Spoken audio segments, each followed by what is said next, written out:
What you're looking at here are red wigglers, and these worms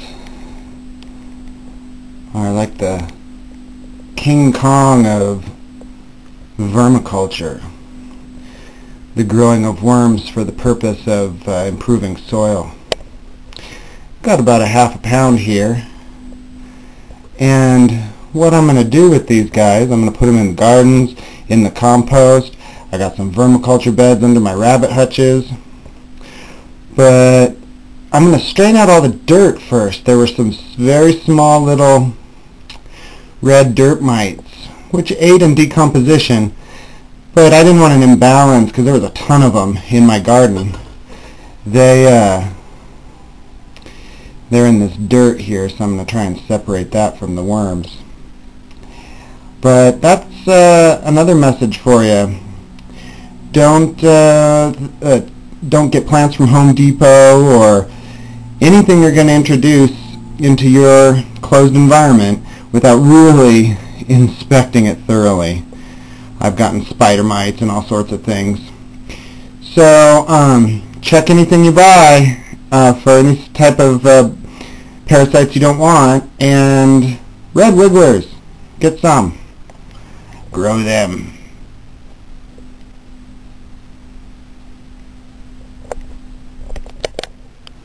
I doubt you can see these small little red mites. They're a mite that aids in decomposition, but I'm also thinking that they could eat sprouts and delicate leaves. So I'm going to sift them out of this bucket of red wigglers. Trying to introduce these crawdads. They don't want to let go of my net. But inspect everything you get and introduce into your environment. I just noticed some of these crawdads, oh, there he goes, finally came off my net. I just noticed some of these crawdads have a little bit of fuzz on them. And maybe it's a form of ick for crawdads, but yeah, a friend of mine gave me these. It's like, oh, thanks. I'll put them in with my other crawdads. Gotta have quarantine for everything, I guess. So I'm gonna put some of these red wigglers all over in the garden here. They will aerate the soil as they go through. The worm castings will be awesome fertilizer, and I'm hoping they'll spread all throughout the garden. And they're called red wigglers, I think, because these, if you grab them, will sort of freak out more than an earthworm. But there you go. I'm going to put some more red wigglers out, put some in this garden here. And you can also do vermiculture in bins and grow your worms in worm bins. Red wigglers are really good for that. A couple types, I think it's a manure worm and whatnot, will not do so well in bins, but the red wigglers will. So I'll drop some of these in here. Spread them around a little bit. Got my ladybug house here. I'm going to let the adults go tonight. I think they've laid enough eggs, but ladybugs are best if you let them go at night, right after you've misted your garden. I'm going to put some of these red wigglers underneath the rabbit cage and go nuts on the rabbit poop. And I dug about 2 foot deep worm beds underneath these rabbit cages, so I'm hoping that my idea will work out and the rabbit poop will help feed the worms. Put a small amount in some of the container plants that I have, just a few, about that many. Don't really like container plants because up here 7,000 feet, if they're in the sun, it dries out so fast, but we grow a few things indoors. Those are the only containers we have, but yeah, you can put them in there as well. There is another use for your worms.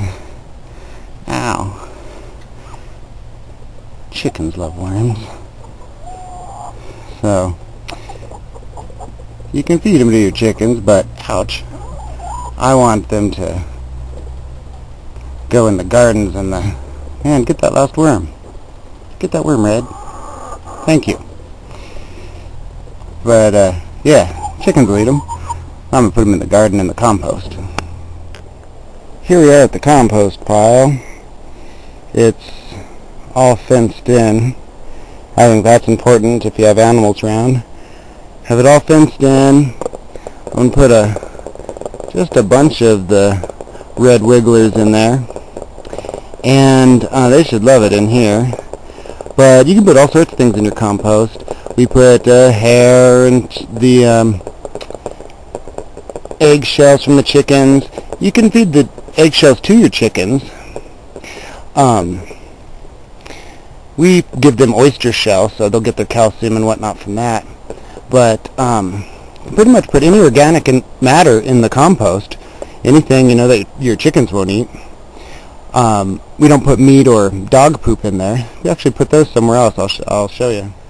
So hidden behind this rock is our dog poop composter. We just use an organic additive like you would add to the toilet of a camper, like a septic system enzyme additive that's organic.